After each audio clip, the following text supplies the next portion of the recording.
The mud is cold, soaking through the thin leather of her shoes, but it is nothing compared to the ice in his eyes as he holds out a bag of gold and waits for her to bury the truth.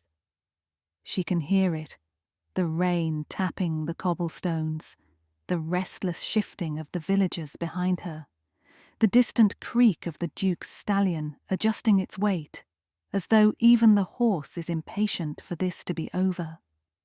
She can hear everything. She has never in her life felt so awake. His name is Julian Thorne, the 8th Duke of Ravenscroft, and he sits above her on a massive black horse, as though the sky itself has put him there. His coat is immaculate. His face is a closed door. He has not said a word since he rode into the square. He let the bag of gold do his speaking for him, and it hangs now from his gloved hand like a verdict already rendered. Her name is Elara Vance, and she is 23 years old, and she is standing in the rain-slicked centre of Oakhaven Square, with mud on the hem of her dress and her hands at her sides, and she is the only person in this entire village who is not afraid. That is not quite true. She is afraid. But the thing she is afraid of is not him. It is not his power, not his title, not the magistrate in his pocket, or the steward who watches from the edge of the square with cold, calculating eyes.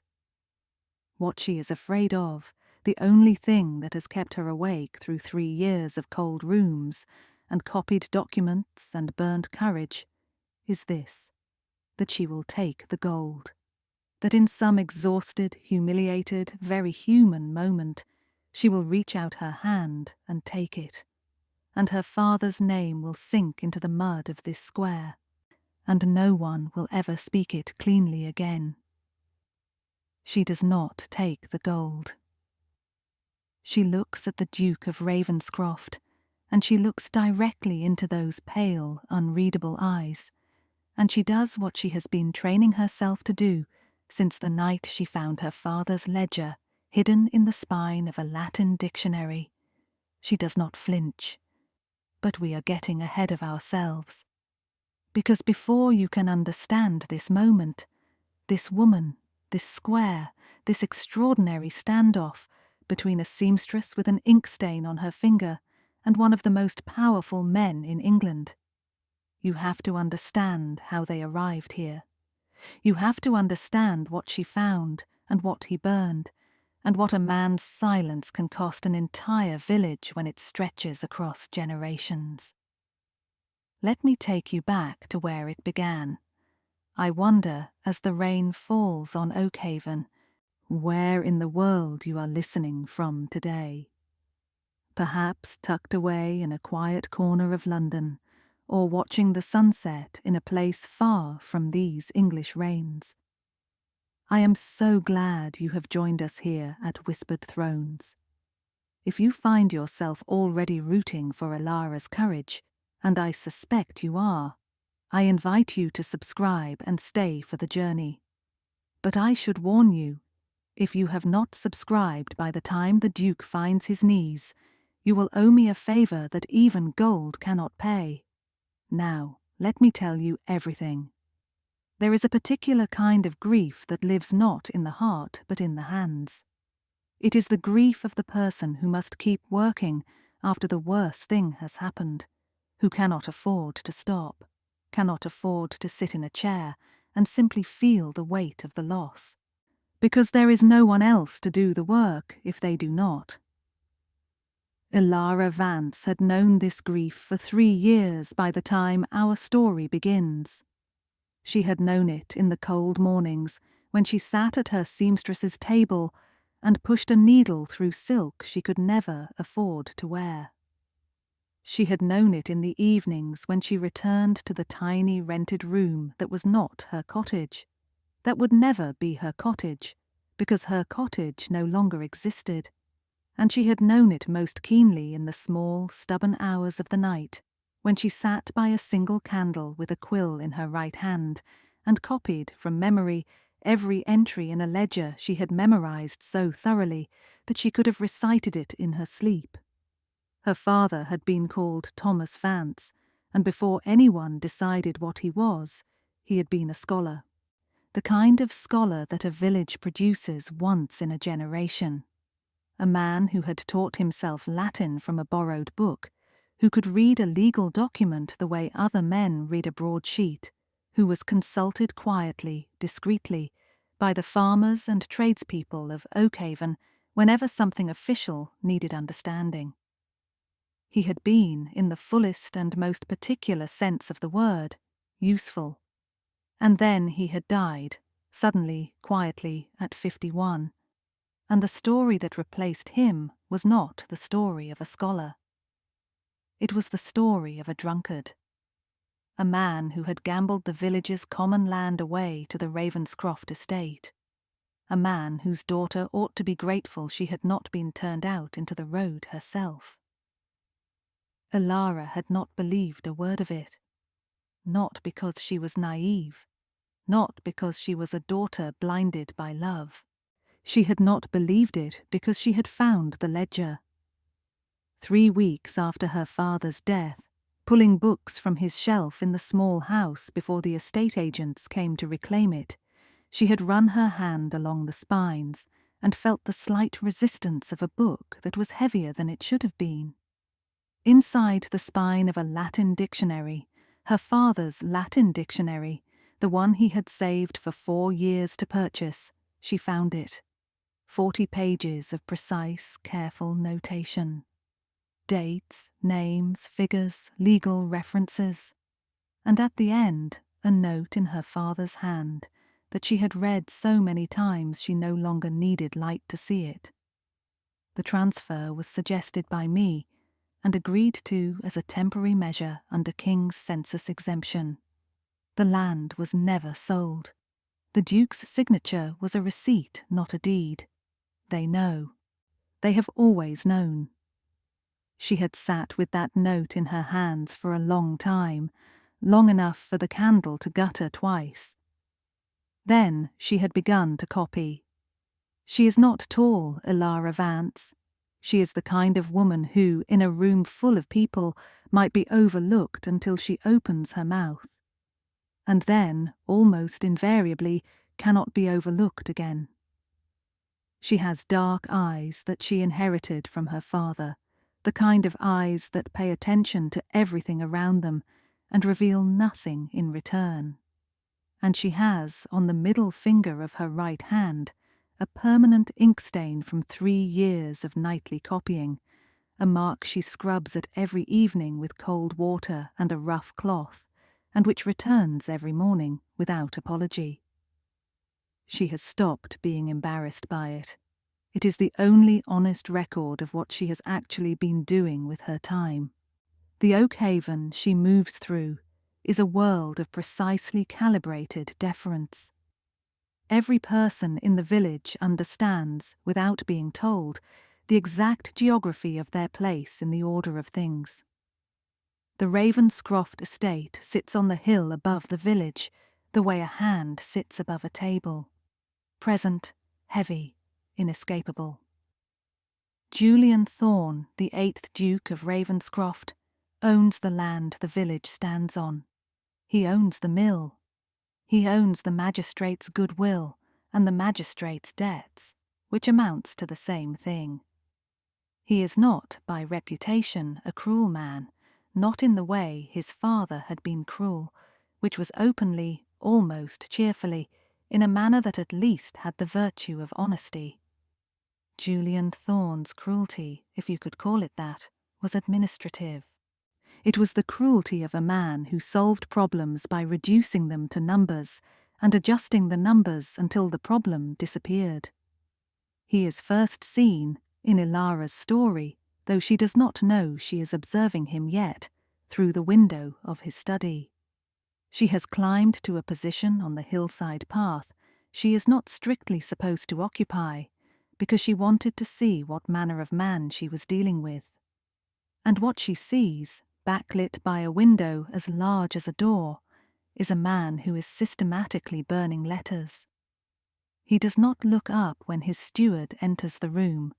He simply says quietly to the fire, "If the girl wants more money, double the offer. If she wants an audience, tell her I am dead." The steward, a compact, watchful man named Hallow, nods and withdraws.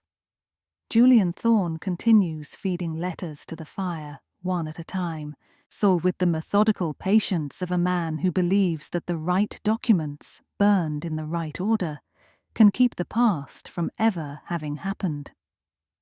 He is 31 years old. He has dark circles under his eyes that he would be offended to know are visible from this distance. Elara watches for another minute. Then she turns and walks back down the hill, her mind already arranging what she has learned into the shape of a plan. The world she moves through has one rule above all others, and she knows it with absolute clarity. A woman's word is legally worthless against a peer of the realm. For a village girl to accuse a duke of theft is not merely impolite or impractical, it is, technically, sedition. The law does not offer her a door, it offers her a wall. She has spent 3 years finding the window. The Ravenscroft library was everything the rest of the estate suggested it would be. Enormous, impeccably arranged, and deeply impersonal, like a room designed to impress rather than to inhabit. The books were organized by subject, then by date, then by author, with the obsessive consistency of a man who uses order as a form of armor. The fire was lit but small. The smell was beeswax and leather, and something faintly chemical that Elara identified, after a moment, as the residue of burned paper. She had arrived by the simple, audacious method of sending a message to the steward informing him that she had personal effects belonging to the late Duke, Julian's father, that she was prepared to return in exchange for a brief audience. It was a lie, technically. More precisely, it was a shape that a truth could inhabit temporarily, and she had dressed it carefully enough that Hallow had let it pass. She had not expected to be brought to the library. She had expected an anteroom, a waiting chair, a long enough delay to make her feel small.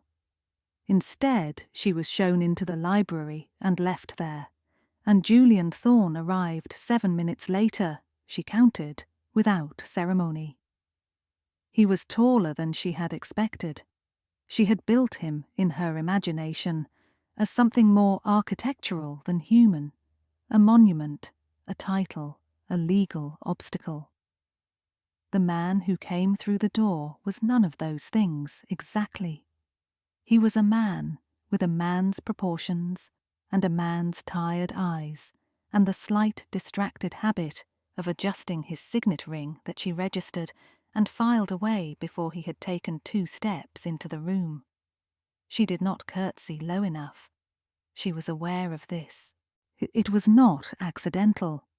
He noticed. She could see it, the almost imperceptible recalibration in his expression as he registered that she was not performing the appropriate degree of submission. And then he noticed something else. She was looking at the books, not at him. And something shifted behind his eyes. He sat down behind his desk. It was larger than her kitchen table had been, before she had a kitchen table, before she had a kitchen, before she had a cottage to put a kitchen in. "You claimed to have effects belonging to my father," he said. "I claim to have matters pertaining to your late father's estate," she said. "I have brought them with me." She placed a document on his desk, a single page, carefully transcribed in her own hand. A portion of the census records. The discrepancy in the land transfer notation. Not the ledger. Not yet.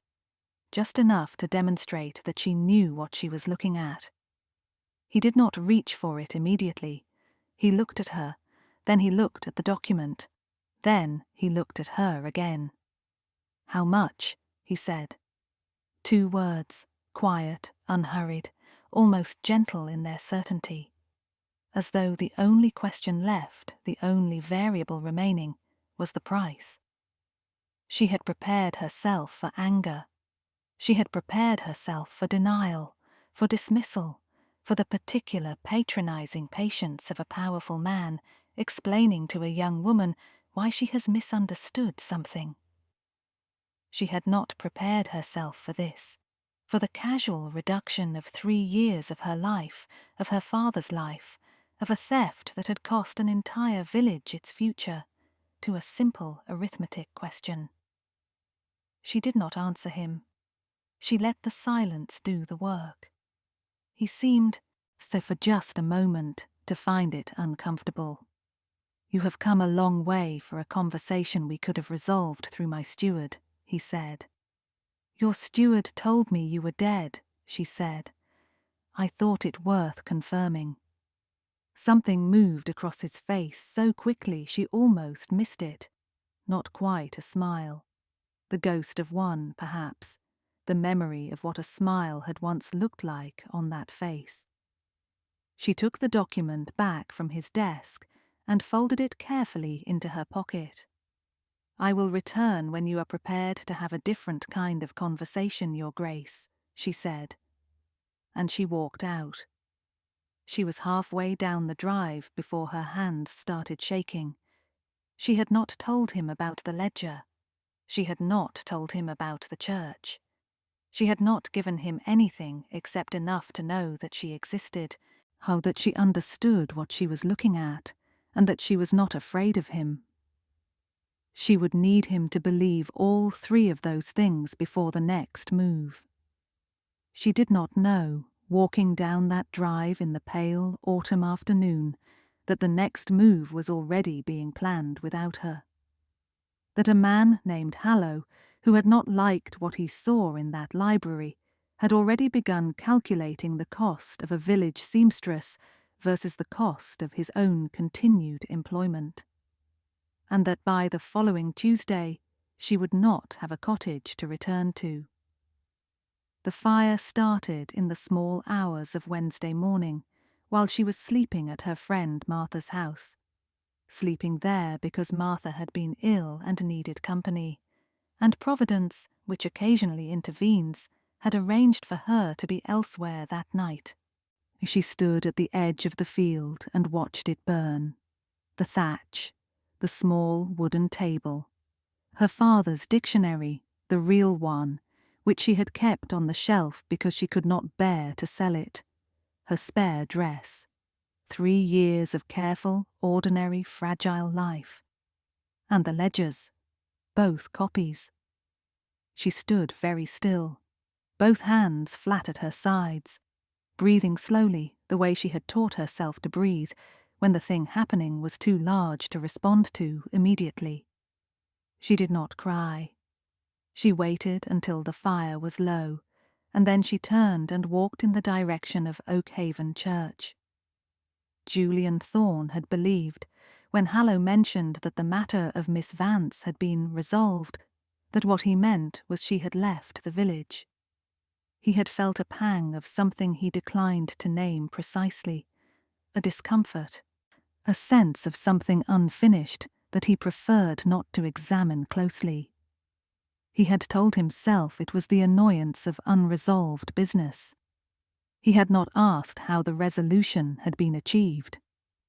This is the precise shape of certain kinds of cowardice.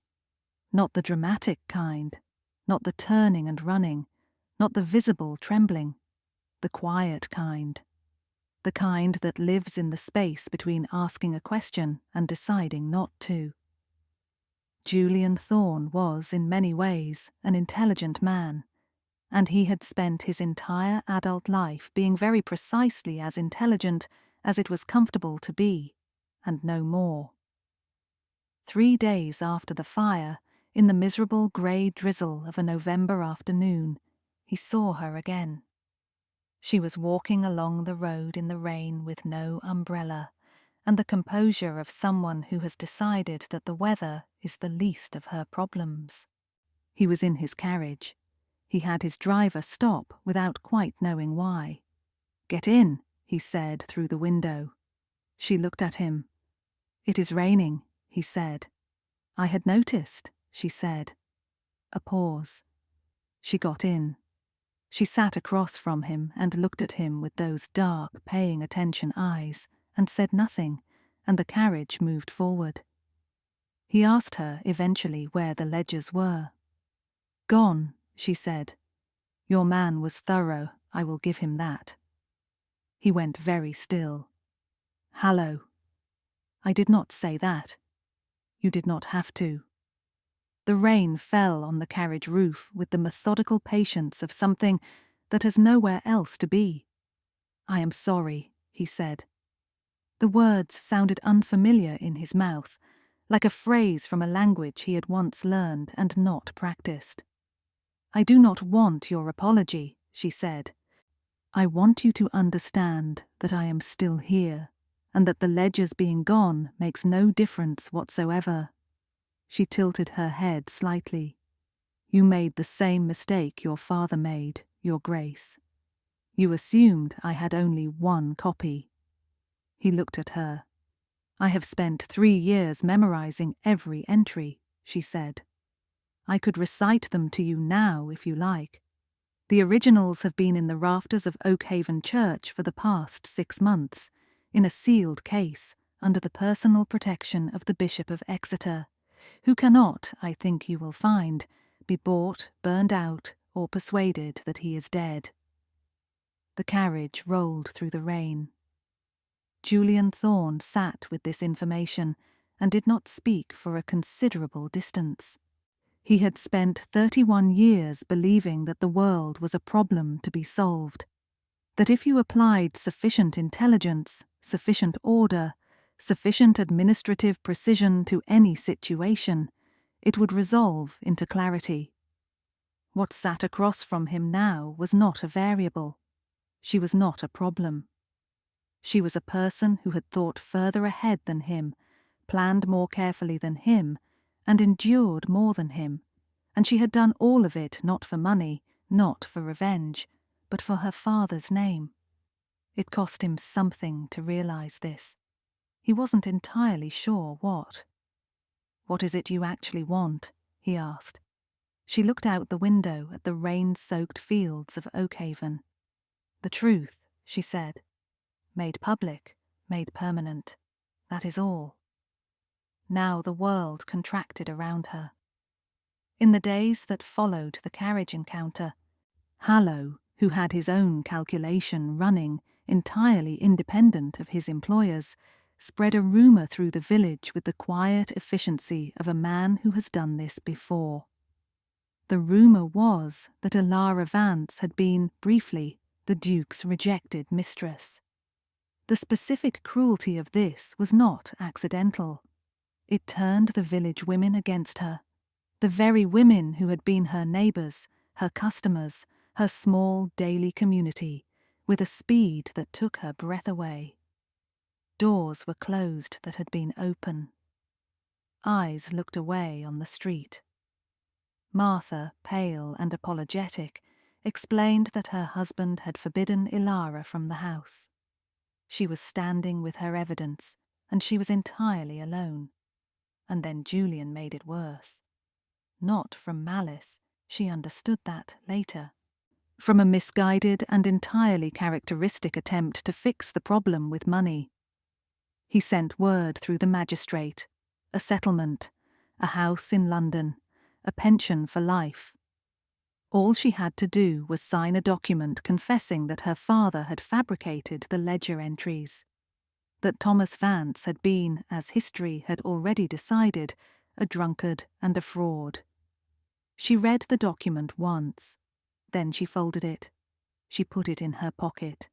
She had 4 days before the Sunday service. She used them well. Now here, if you are still with me, is the moment I ask you to lean in. Because what you are about to hear is not a confrontation. It is not a scene of triumph or melodrama. It is something quieter and larger than both of those things. It is what happens when a person who has lost everything except what is true decides to spend what remains. There is a particular quality of Sunday morning in a country village. The way the bell carries across the frost, the way the entire population moves in their best clothes in the same direction toward the same door. It is, in its way, one of the most democratic rituals England performs. For an hour, on Sunday morning, everyone is roughly equal in the sight of something larger than any of them. Elara knew this. She had chosen Sunday deliberately. She was standing at the bottom of the church steps when Julian arrived.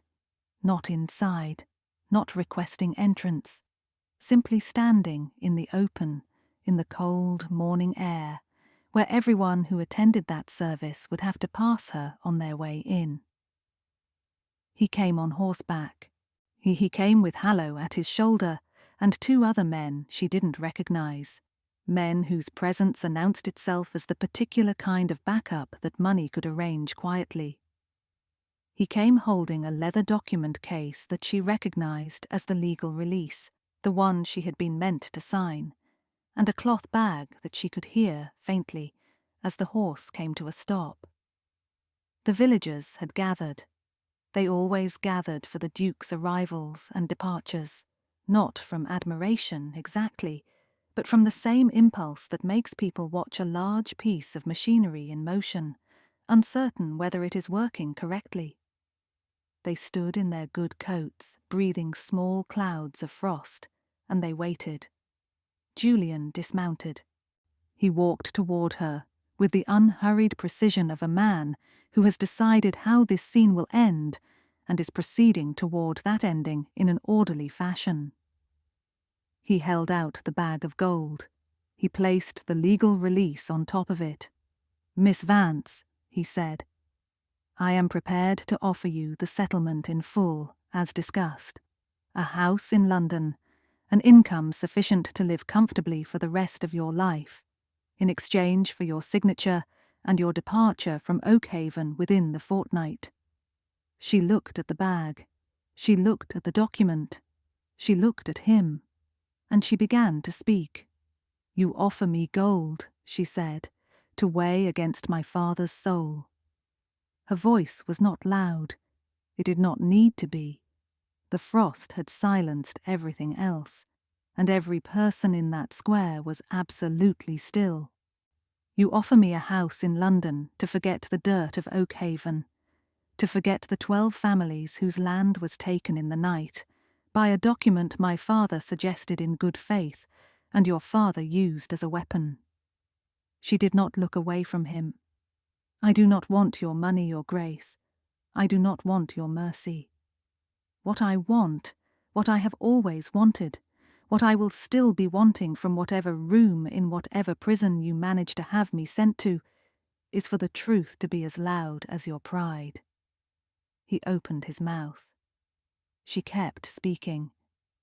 "You are a man of order. You have told me this yourself, through every action since the day I sat in your library, and you asked me how much. Order, efficiency, the correct outcome achieved through the proper application of authority. Then let the order be restored. Let the correct outcome be achieved." She took the legal release from atop the gold bag. She looked at it once. Then she dropped it into the mud at her feet.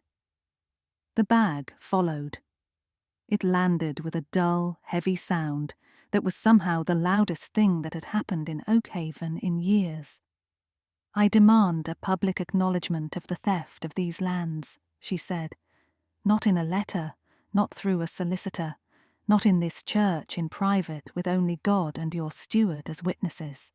Here, in the mud where you put us." He stood. He looked at the gold in the mud. He looked at her face. He looked at the villagers behind her. Old men who had worked land that was no longer theirs. Women whose husbands' backs had bent under rents that never should have been owed. Children who had grown up in the shadow of a debt that had never been a debt. He looked at all of it. And then Julian Thorne turned and walked away. He walked to his horse. He mounted. He rode back up the hill. In that moment the silence was so heavy she could hear the heartbeat of every soul in the square, waiting to see if a duke could ever truly see a human being. She stood in the mud and waited. She did not fold her hands. She did not look at the villagers. She looked at the road where he had gone. She had not expected a miracle. She had not been raised on miracles. She had been raised on the kind of faith that does not require supernatural confirmation, the kind that says, you do the right thing, you do it cleanly, and then you live with whatever comes next. What came next was an hour of nothing. The villagers dispersed eventually by ones and twos, and in the way that people disperse when they are not sure whether what they witnessed was the end of something or the beginning. Martha walked past and touched Elara's arm briefly without looking at her. The church bell rang. The frost began very slowly to lift. And then she heard them. Footsteps coming down the hill, not hoofbeats. Footsteps. She turned.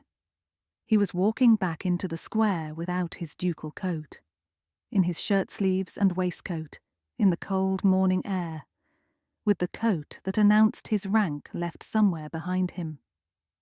He was walking with the kind of deliberate, careful slowness of a man who has made a decision and is not going to allow himself to reconsider it before he gets there. Behind him, alone on the road, stood Hallow. Julian had turned to the steward before descending and spoken 3 sentences. The words did not carry this far. What carried was the expression on Hallow's face, the contracted, whitening look of a man who has just been stripped of everything that made him dangerous, and the way he stood there, utterly still, as Julian continued down without him. He came into the centre of the square. He stood in front of her. She said nothing. She watched him. And then Julian Thorne, the 8th Duke of Ravenscroft, lord of these lands and half a dozen others, owner of the magistrate's conscience and the mill and the air, slowly and quite deliberately sank to his knees in the mud of Oakhaven Square.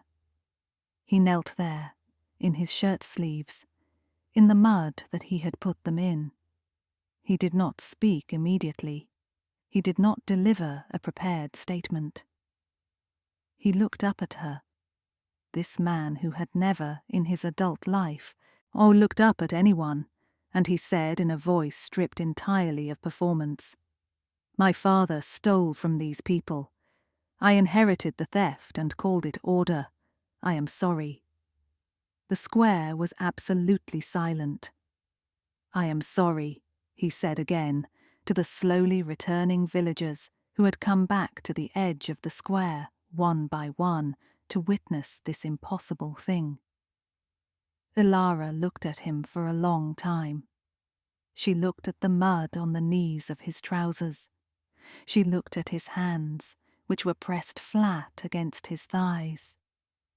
She looked at his face, which was the face of a man who has just set down something extraordinarily heavy and does not yet know what it feels like to be without it. She reached down and picked up the settlement document from the mud. She looked at it. Then she put it in her pocket, not to sign, but to keep, from evidence of what had been offered, evidence of what had been refused. "Get up," she said quietly. He stood. She looked at him for a moment more. Then she looked at the village that had gathered slowly in a ring around them, her village, the one she had stayed for, the one she had copied documents for in a cold room for 3 years, the one her father had tried to protect and failed. She reached into her coat and produced a sealed letter. The bishop's letter. Confirmation of the original documents in the church rafters. the legal machinery that would restore, formally and permanently, what had been taken. "Now," she said, "we can begin. They say that truth has a particular kind of patience, not the passive patience of waiting and doing nothing, the active patience of a river that has always known where it is going, in that moves around obstacles rather than into them, that understands the difference between delay and defeat." Thomas Vance had known this kind of patience. He had put his faith in it, perhaps too completely, in the last act of his life. And his daughter had inherited it, along with his dark eyes and his Latin dictionary, and the ink-stained finger that came from keeping his records alive. What followed the morning in the square was not quick or clean. Justice rarely is.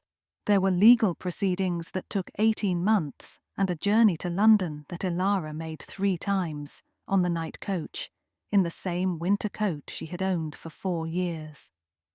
There was a brief, uncomfortable period when Hallow's solicitor attempted a countersuit that collapsed under the weight of the documented evidence and the bishop's patient testimony. There was a lot of paperwork, most of which Elara read more carefully than the barristers. But what emerged from the other side was real. The lands were restored, formally, legally, permanently, under a trust that bore her father's name. She became its administrator, not because anyone handed it to her, but because she was the only person in Oakhaven who had spent 3 years preparing to be exactly that. She was wealthy in her own right for the first time in her life. She was, which mattered more, respected. Julian spent the next 3 years in an education he had not expected and would not have chosen. He walked the same fields his tenants walked. He worked some of them. He sat in farmhouse kitchens and listened to the accounting of what 30 years of Ravenscroft management had actually cost the people who had lived under it. He was not, by the end, a different man. You cannot become a different man, not entirely, but he was a more honest one. The arrogant detachment that had been his armour had somewhere in the mud of Oakhaven Square been set aside. He had not yet put on whatever came next. But he was learning. They are standing together at the end of this story, in Oakhaven Square on a dry spring morning, when the mud has dried and the frost is gone, and the light is the particular light of a day that does not yet know anything has gone wrong. He is holding a pen. Not the gold bag, not a legal release. A pen. He hands it to her. The document before her is the new charter for the Vance Trust, the restored lands, the rights, the future. And where once there was a blank where someone else's name should have been, there is a blank for hers. There is a peculiar power in demanding what is right rather than what is easy, and Elara Vance had known this from the moment she found her father's note in the spine of a dictionary, in a cold room, with a candle burning low. She had known it through 3 years of seamstress work, and copied documents, and burnt cottages, and turned backs and bags of gold dropped in mud. She had known it, perhaps most clearly, in the moment she had stood alone in the square, and let a duke walk away without giving her what she had come for, and had stayed standing and had waited, because she understood that the truth would come back if she held the ground for it. She takes the pen. She signs her name. And the ink stain on her right middle finger. The one that never quite washes out. The one she has stopped trying to scrub away, presses into the new page of Oakhaven's story, and leaves a small permanent mark. If you have walked this road with Elara and stayed through to the mud and the morning, thank you. I hope you carry something of her from this story. If you have not yet subscribed to Whispered Thrones, I invite you to do so now and join our circle, and if you do not, I am afraid I shall have to demand a public apology. In the mud, at a time of my choosing. Until next time, keep your head high and your heart brave. These stories are here whenever you need them.